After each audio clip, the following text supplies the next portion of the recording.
Around the world, Jews are under attack, in some cases even with state support and encouragement.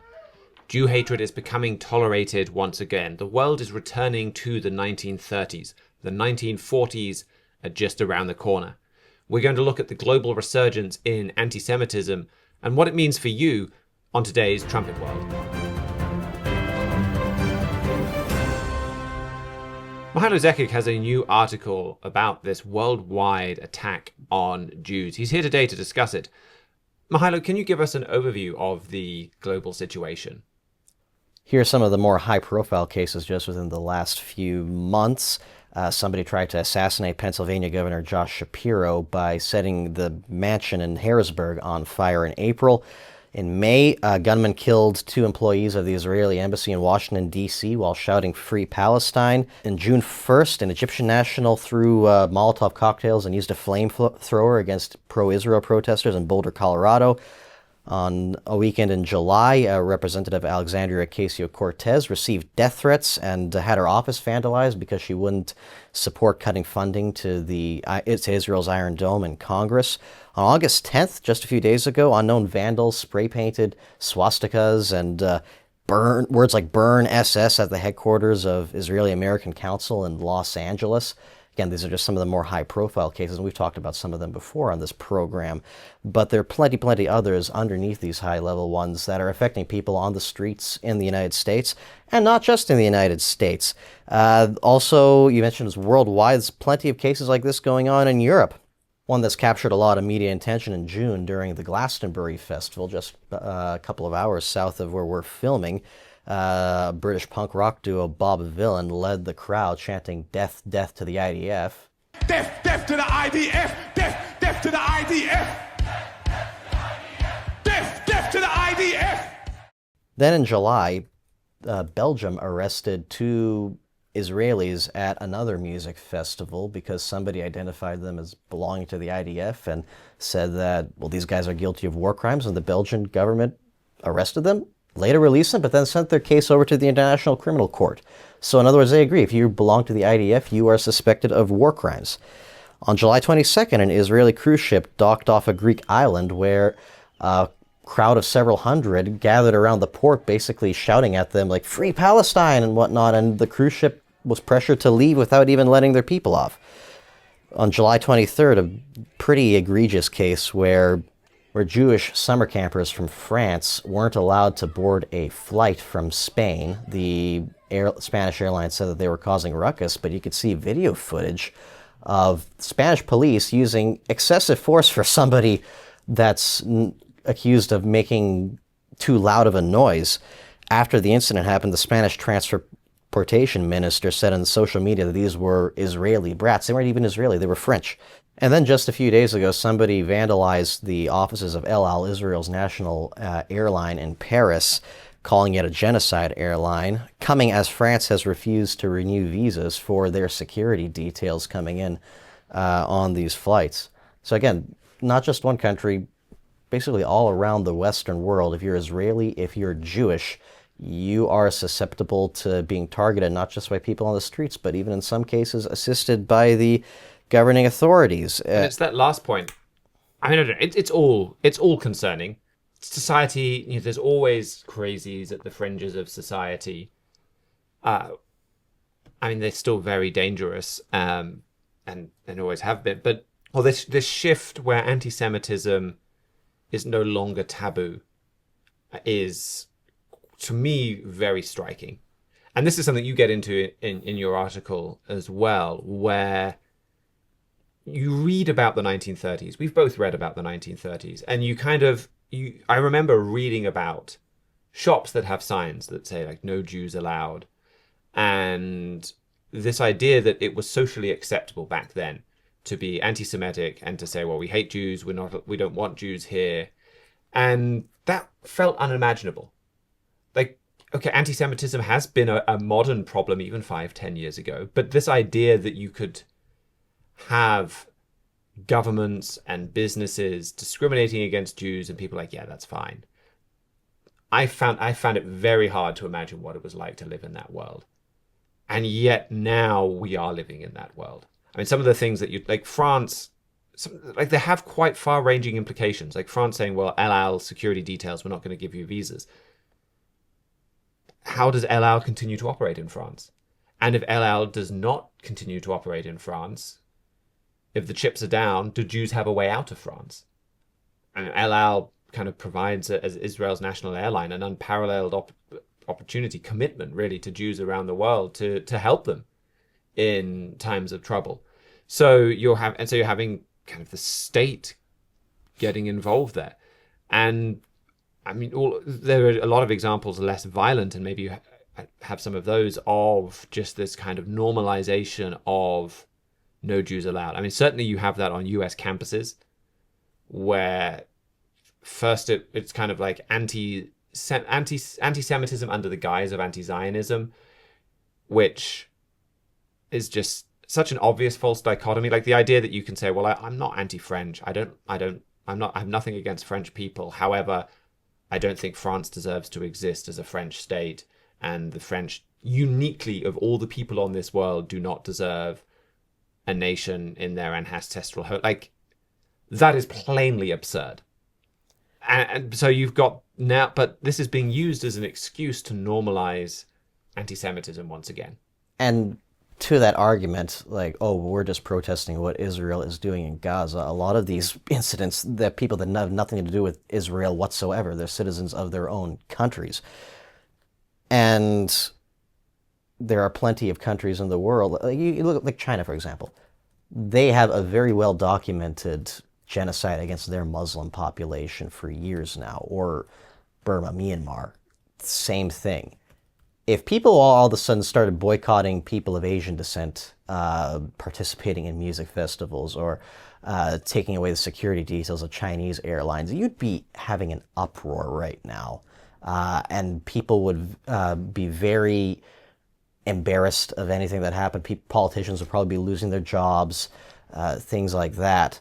When it's Israel, on all of a sudden it's a completely different story. Even if not in Israel, if it's people of Jewish ancestry that have nothing to do with the state of Israel, then that's perfectly fine as well.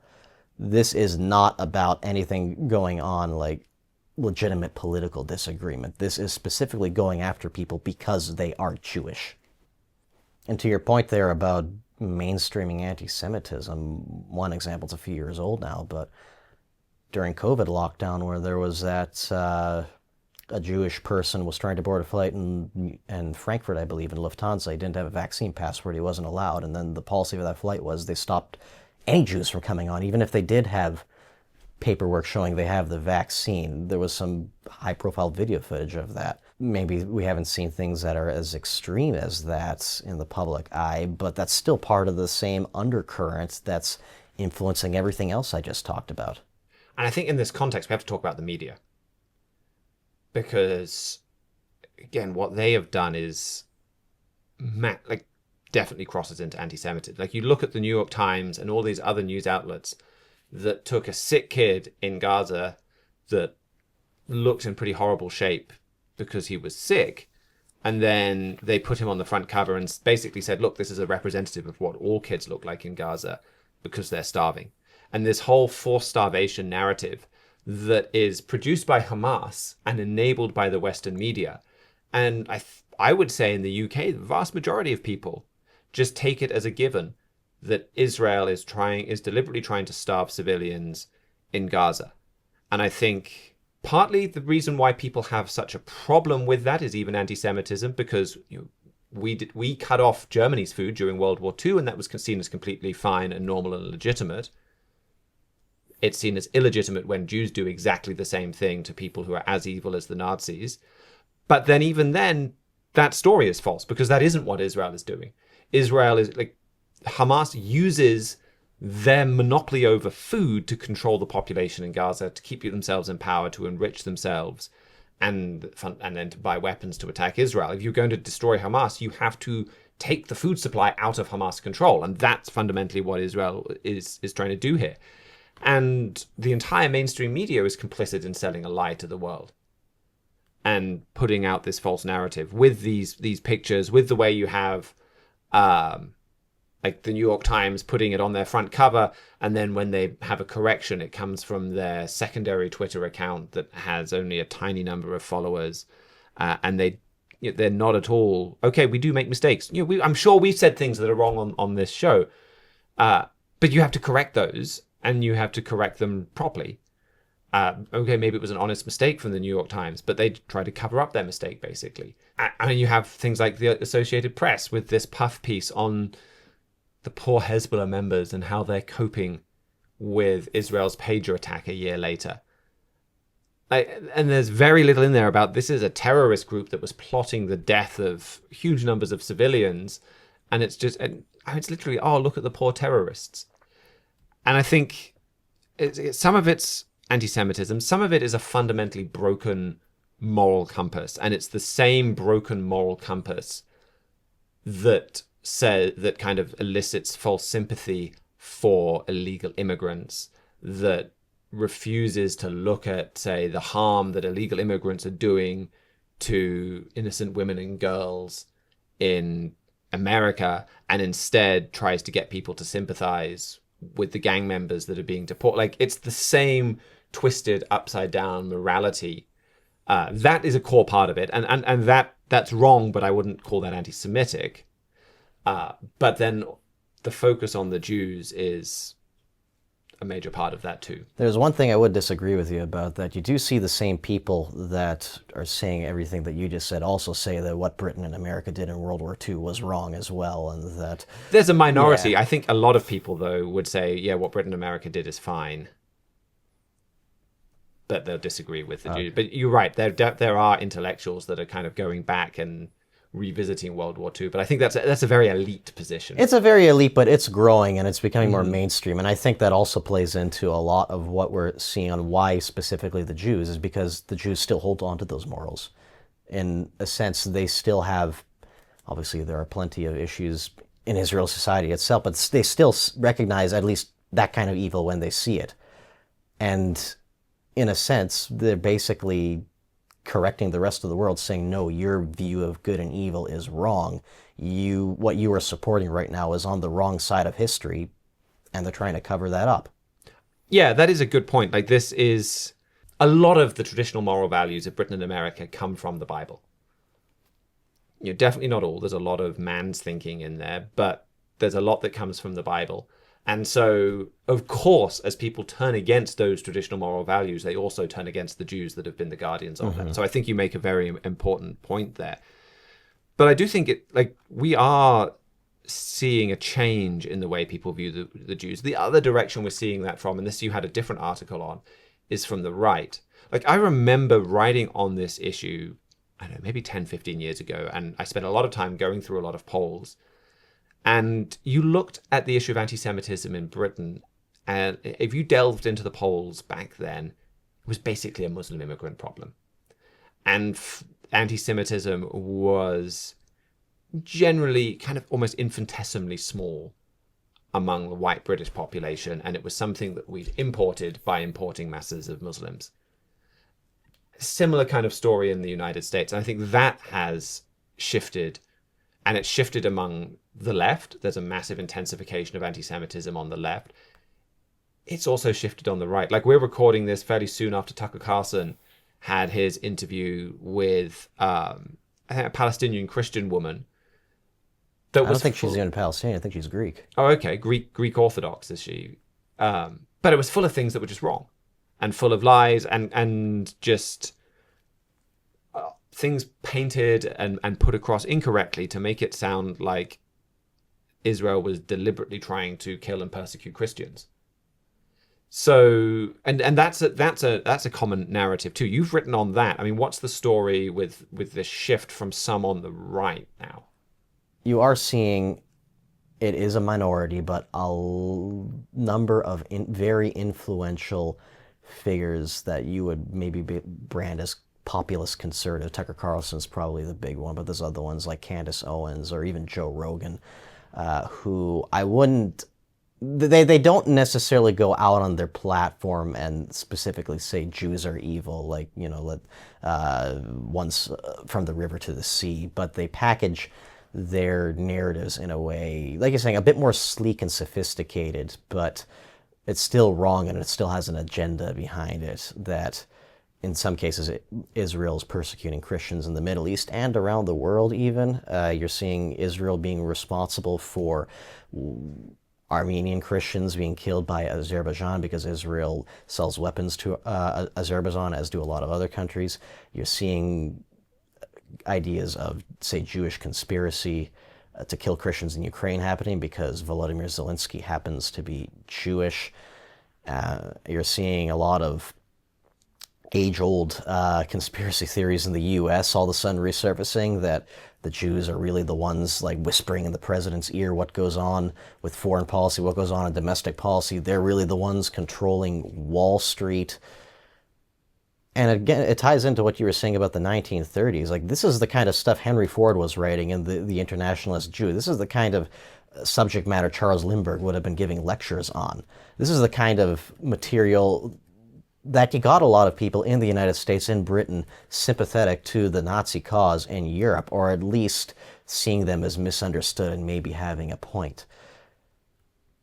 And maybe it's, again, not as popular or as virulent as anti-Semitism from Muslim population, immigrant populations, or from the radical left, but it is still having a change. Like, a lot of these issues that Israel's having in Gaza, Israel would have probably have ended the war a long time ago, Hamas would have in history, if it wasn't for this kind of pressure going in on the United States and others in the international community to get Israel to stand down. The war is still going on, and people still don't seem to have an idea how to end it.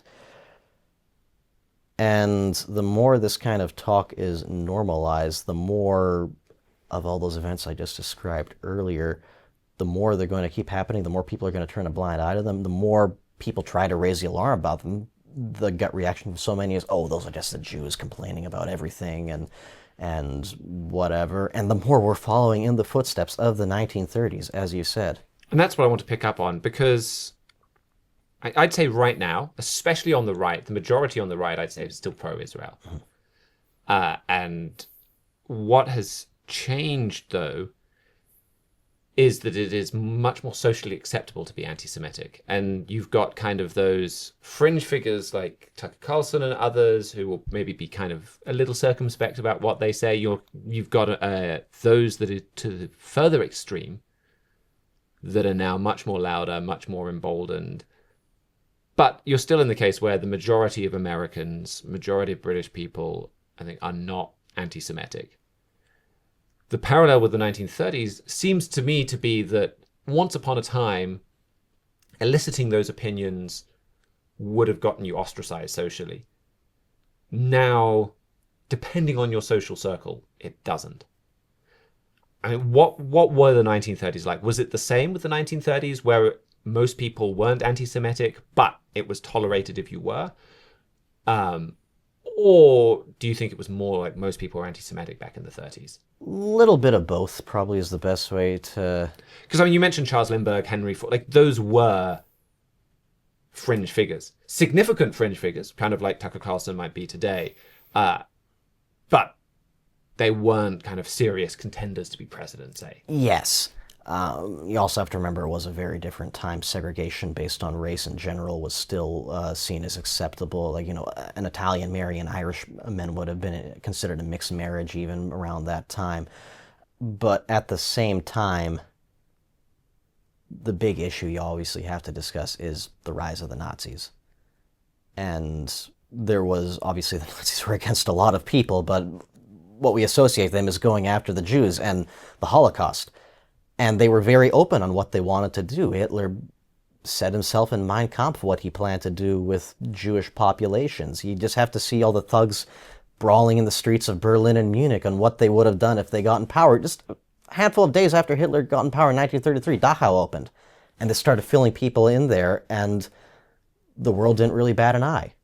When you start normalizing again, making it socially acceptable to be anti-Semitic, then all of a sudden when the really serious stuff starts happening, a lot of people would say, okay, maybe they're a little bit thuggish for our tastes, but it's not that different from what we're thinking over here. I mean, would any would any rational person say that about this or that?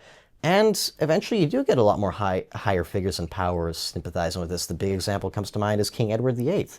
He wasn't king per se when he was going to Germany to hobnob with Hitler, but he was doing that, and he was a very influential figure. He could have been king if things did play it out differently. I mean, you could say what we're seeing with Gaza is this in practice, where for so much of the world, instead of seeing Hamas and saying, wow, what an abhorrent, evil people, these need to be utterly defeated, there's a lot that are saying, okay, they did some bad things, but they were provoked. They kind of have a bit of a point. And kind of, which was exactly the way people responded to the Nazis. Yeah, I wouldn't do what Hamas did myself, but they're not outraged the way that they should be. And even if, say, some of those figures don't become president, political figures, when they're going to be relying on those people for votes, that's what Franklin Roosevelt was in the bind in. He was probably the most pro-interventionist leader in the United States at the time, but both the people on the ground and other representatives in Congress basically said, this is not what we support. We're not going to let you get away with this, and Roosevelt complied. Yeah, no, that's a really good point too. Like, okay, it could be easy to look at, say, Britain's 1930s anti-Semitism and signs in shop windows saying, no Jews allowed. And you could say, well, that's bad, but what harm did it do? It made people feel uncomfortable, but sticks and stones may break my bones. Words will never hurt me. Like, are we making it too big of a deal? But you're right. Like, Britain and America did not cover themselves in glory in the 1930s and the 1940s. And how many Jews died due to Britain's policy of restricting Jewish immigration to the Holy Land? And that is built on top of, in a democracy, that's built on top of this attitude and this tolerance. And maybe it's people that are anti-Semitic, or maybe it's people that are just not concerned about the issue of anti-Semitism, so it's not a big deal for them at the vote box. But that attitude absolutely did lead to people dying. And so when you see shops putting up signs saying boycott Israel, like we've seen, when you see people going into major supermarkets and taking Jewish food off the shelves, or graffitiing products that come from Israel, which is all things that have happened, I mean, really not too far from here, where you can go to some parts of the UK, it's kind of dangerous to buy goods that have been imported from Israel because other people in the shop might attack you. Like, okay, those things, scrawling mean words on packaging, you could say, well, we've got bigger problems. It does lead to the decisions that America make, and those decisions can have consequences that are about the death of thousands and more. Indeed. I'd like to bring up a story here to tie it in with everything we were talking about. So, on a morning in June of 1922, there was a gentleman by the name of Walter Rathenau in a suburb of Berlin. He was Germany's foreign minister. And he was getting ready to go for work in an open-top limousine. As his driver was slowing to go around a bend, another car overtook them and started spraying bullets into Rathenau. Once that was done, they threw a grenade under the car, and Walter Rathenau soon died. His assassins were two young right-wing extremists. Rathenau maybe would have been an odd choice for somebody to do a political assassination on the right. He was instrumental in Germany's war effort in the First World War. He helped the Kaiser's government evade the Allied blockade. He negotiated a deal with the Soviet Union to get the German army training again deep in Russia in violation of the Treaty of Versailles. He stood for basically everything that the right-wing movement in Germany would have stood for, except he was a Jew. When these two assassins were put on trial, they said that they were trying to accomplish, quote, the exclusion of Jews from the government through a bloody, again, quote, internal war. This is what historian Richard Evans writes in The Third Reich in History and Memory. Quote, anti-Semites such as these young men believed that Jews are traitors to Germany, a belief held among others by the nascent Nazi Party and its leader Adolf Hitler. Further down, such men objected vehemently to the fact that the German foreign minister was a Jew and saw this as a central reason for what they regarded as a treachery to the national cause, end quote. Today, historians look at that and go, okay, these armed right-wing thugs are going after somebody because the Jew is leading up to the Holocaust. That's not what people in Germany were thinking at the time. Mr. Rathenau was extremely well respected. The government wasn't shocked. A lot of right-wing parties in the government in the Reichstag immediately disowned what was happening and tried to distance themselves. You can see some footage playing right now of his funeral. This is, again, the German government in 1922, just outside the Reichstag. But contrast this with the next clip. This is obviously of Adolf Hitler giving a rally in 1936. Those same people that were honoring Walter Rathenau, the same government, that's what it became just, 14 years later? Those attitudes that inspired those young men and a lot of other things going on in Germany at the time directly led to that. Those attitudes morphed from taking one man's life to something as tragic as that would have been, something far, far more serious. And right now, when you're seeing, again, these things happening today, paralleling the 1930s, when you see anti-Semitism on the left, on the right, among immigrants, among native-born people, become socially acceptable, when you see governments go out of their way to make Jews less safe, I mean, it's the same attitude that inspired Walter Rathenau getting killed, and if things go unchecked, it's going to lead into the same attitude that we see in the Holocaust, that we see getting death camps set up. And even, again, in Germany at the time, there were plenty of people that maybe didn't necessarily consciously approve what was going on in the death camps, but out of sight, out of mind. We have a lot more important things to think about. Those Jews had it coming to them anyway. Are we any different today? Yeah, I mean, William Manchester has a great section in his biography of Winston Churchill, The Last Lion, where he talks about some of this history. And again, it sounded so alien when I read it for the first time, and now it feels like it just could be describing modern society, where he talks about, he talks about the martyrdom of the Jews in the 1940s would strip anti-Semitism of its respectability. But in the 1930s, and he's talking about Britain here, not even Nazi Germany, but Britain, in the 1930s, it was quite an ordinary thing to see restaurants, hotels, clubs, beaches, and residential neighborhoods barred to people with what was delicately called dietary requirements.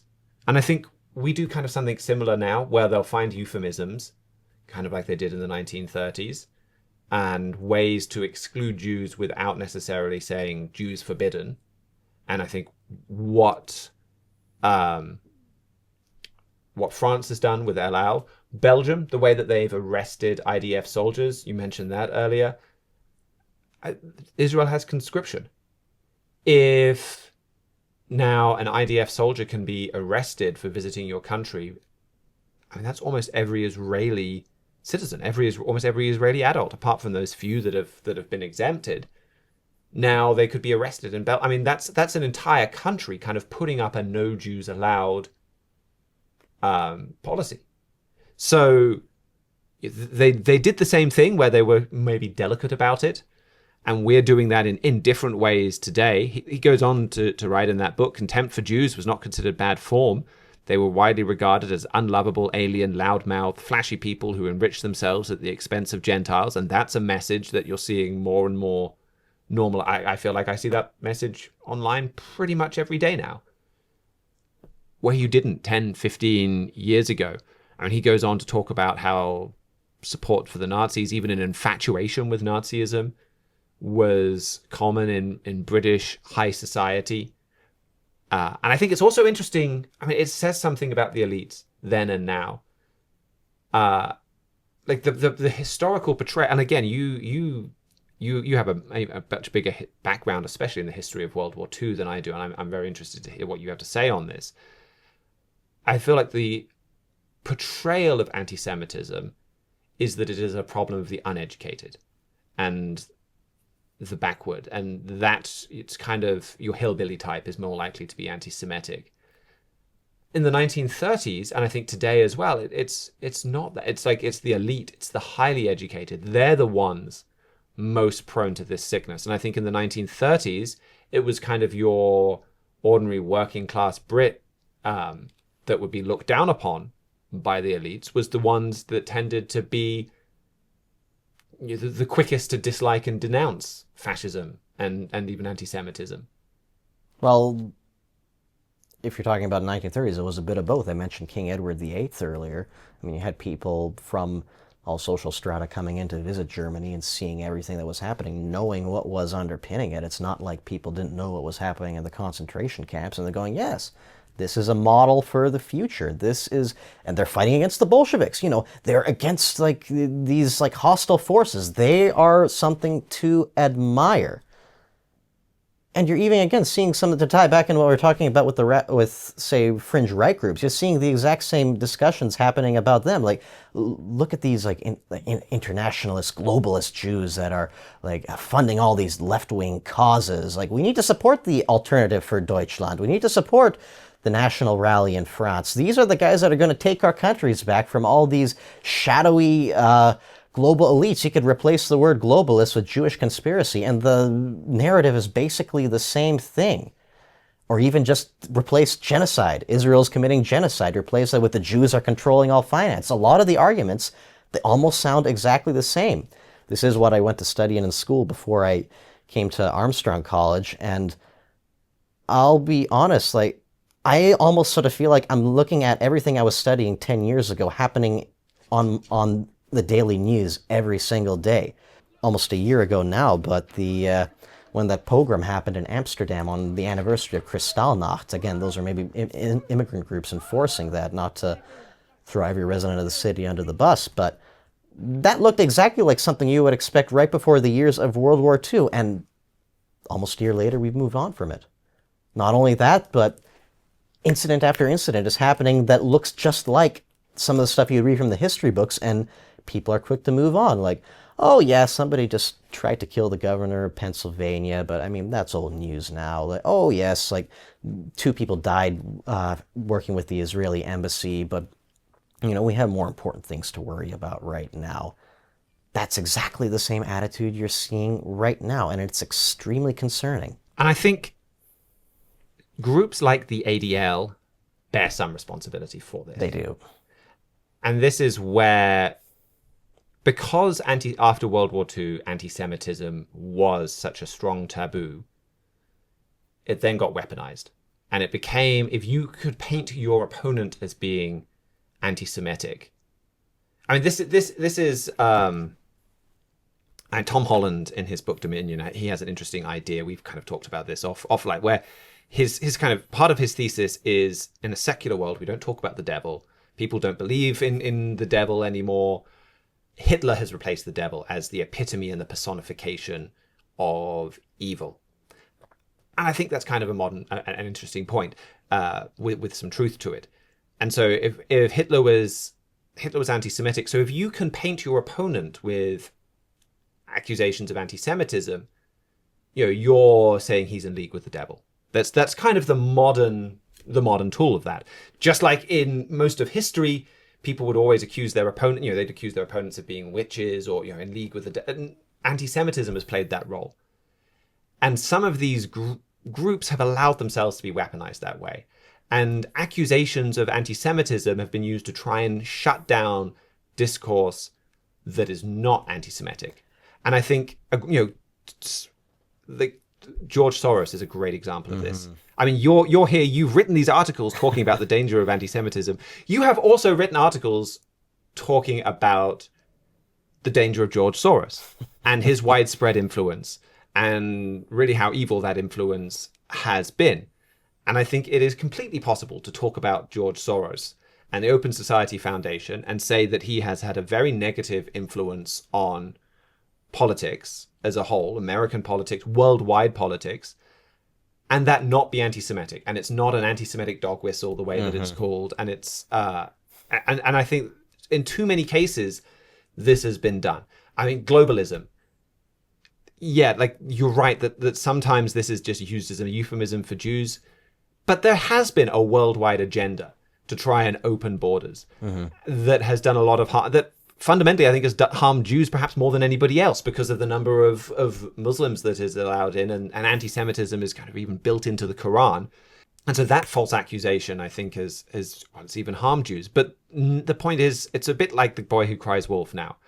That, I mean, the ADL kind of completely drunk the anti-Donald Trump Kool-Aid. They came down with Trump derangement syndrome. Even their, Greenblatt, their head kind of went virulently anti-Trump after 2016 and allowed themselves to be used as a tool to demonize President Trump.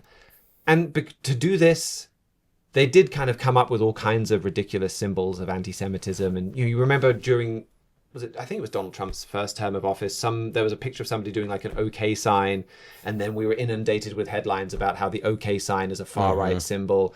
You think, and the ADL was on the right side of this, but you think of Elon Musk, he waves to the crowd. You look at it from a certain angle and it looks like a Nazi salute. Well, all right, then we fire up the anti-Semitic warnings. They've cried wolf about this, and people aren't paying attention to it because they've cried wolf.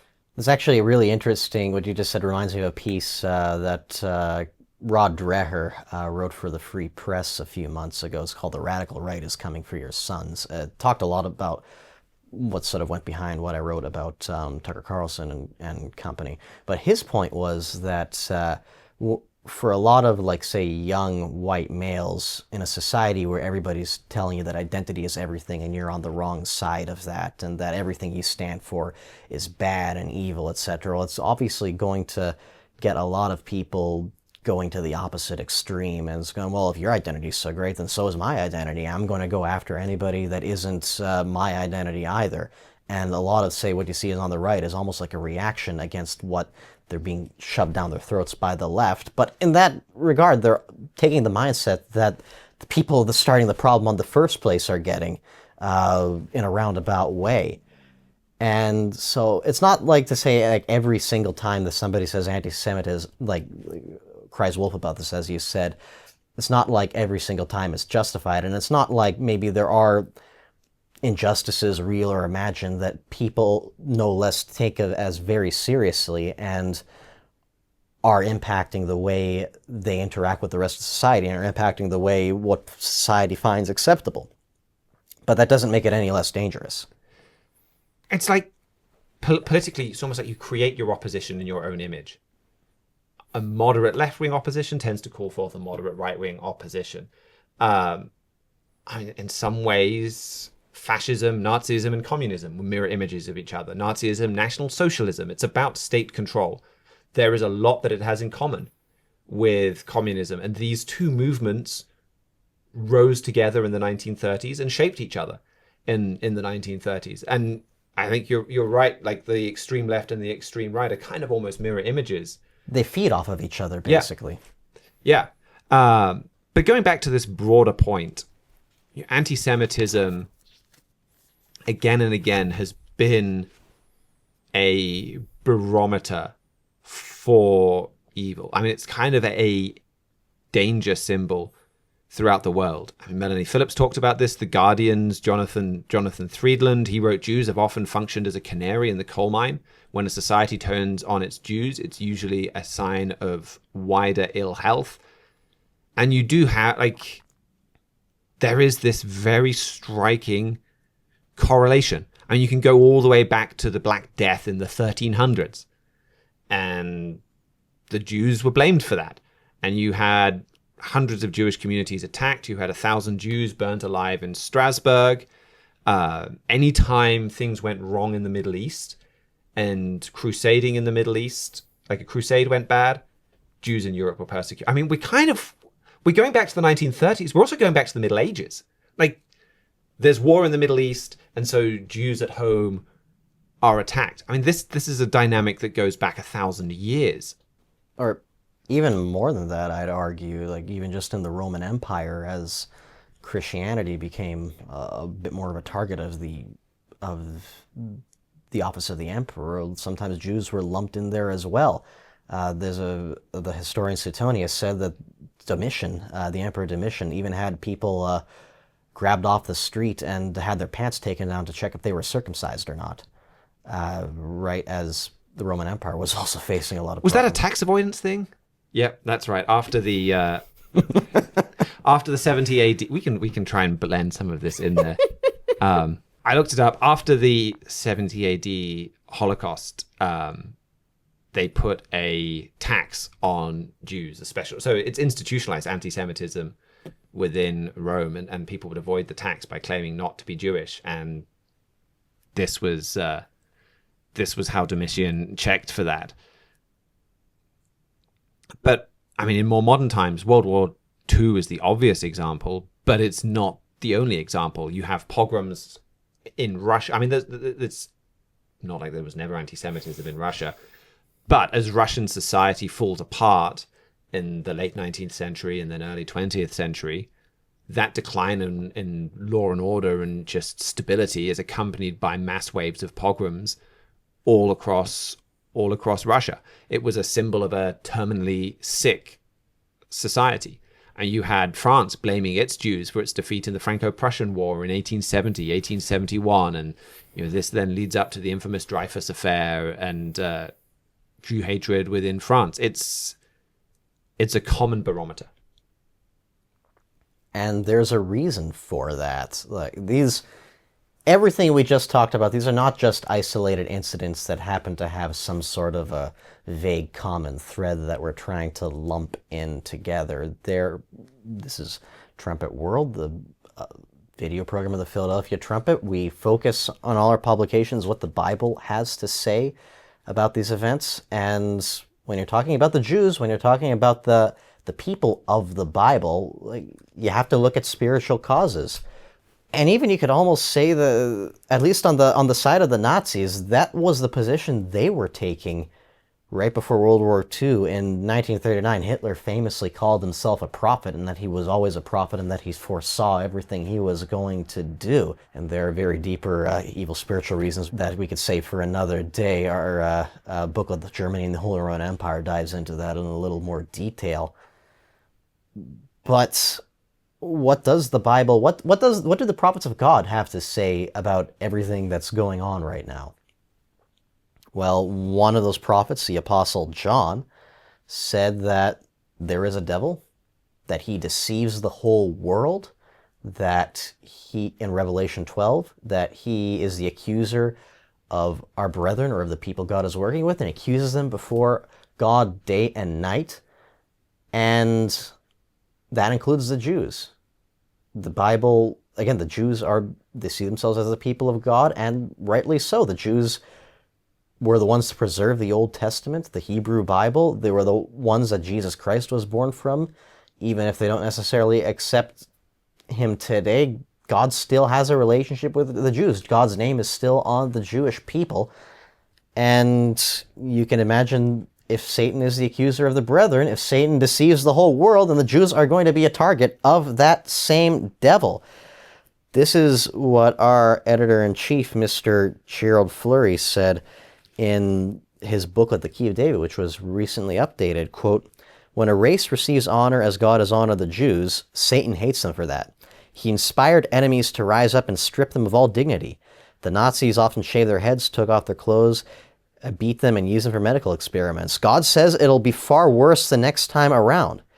Do you believe God?" End quote. And people that follow our program for a while, they would be familiar with prophecies of the Great Tribulation coming on the descendants of the people of Israel, not just the Jews, but also America and Britain. And the stepping stones we're getting to that big crisis, caused by the same people that caused World War II, Germany. We're at the edge of that crisis right now, and it's not a coincidence that we're seeing this tectonic rise in anti-Semitism almost overnight in all aspects of society internationally happening at the same time.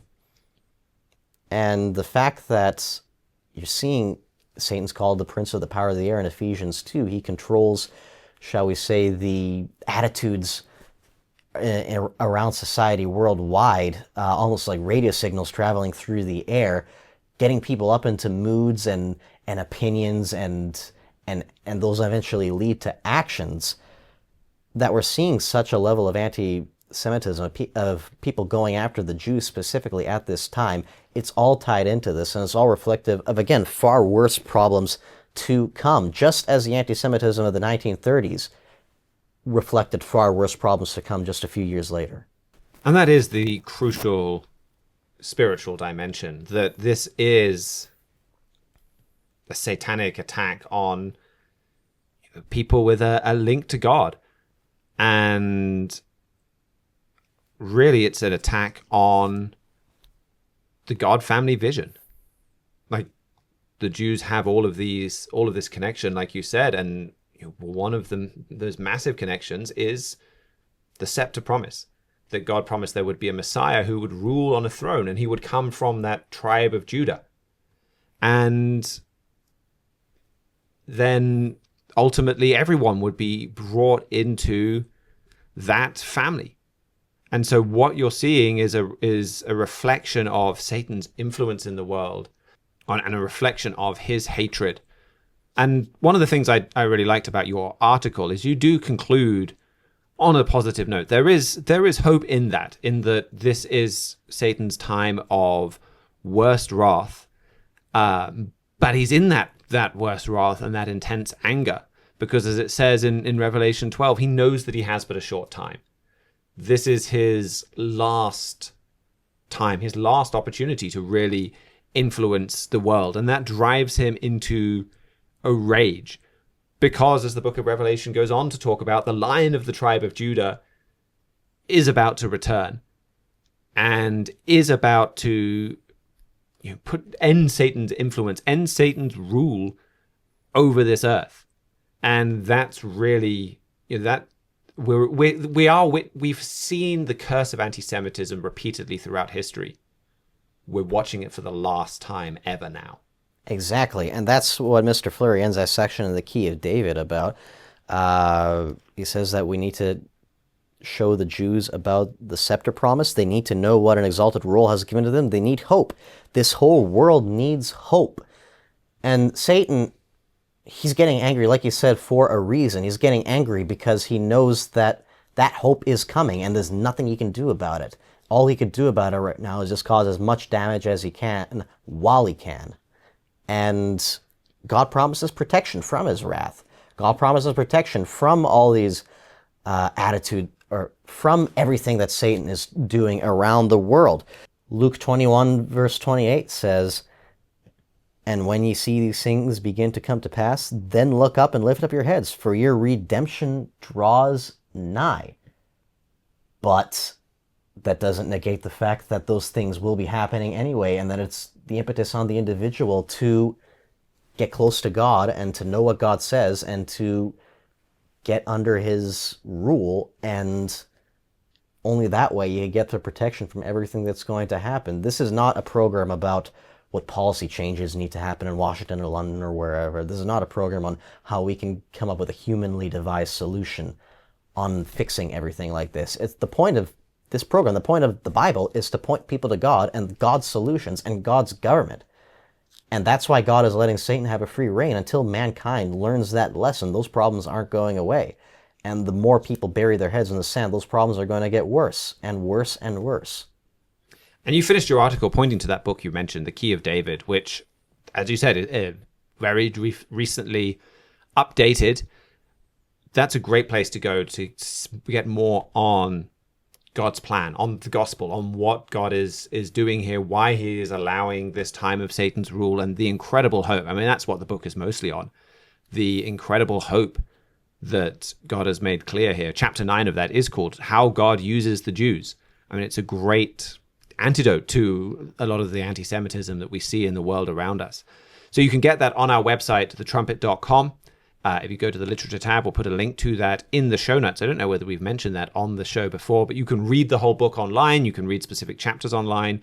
You can order your own free print copy so that you can get that, so that you can study that alongside your Bible. We really encourage you to do that. And again, as we say all the time on this show, there's no follow-up, there's no catch, there's no cost. We're not going to charge you. We're not going to charge you shipping or anything like that. We'll just send you the book. And we'd be very happy to do that. Well, thank you so much for joining us for today's show, Mihailo. Thank you to George Haddad for engineering and production. Thank you, the viewer, for joining us as well. And you can you can send in any questions or any comments to trumpetworld@thetrumpet.com. We'll be back on Friday for our regular Week in Review show. And until then, keep watching your world.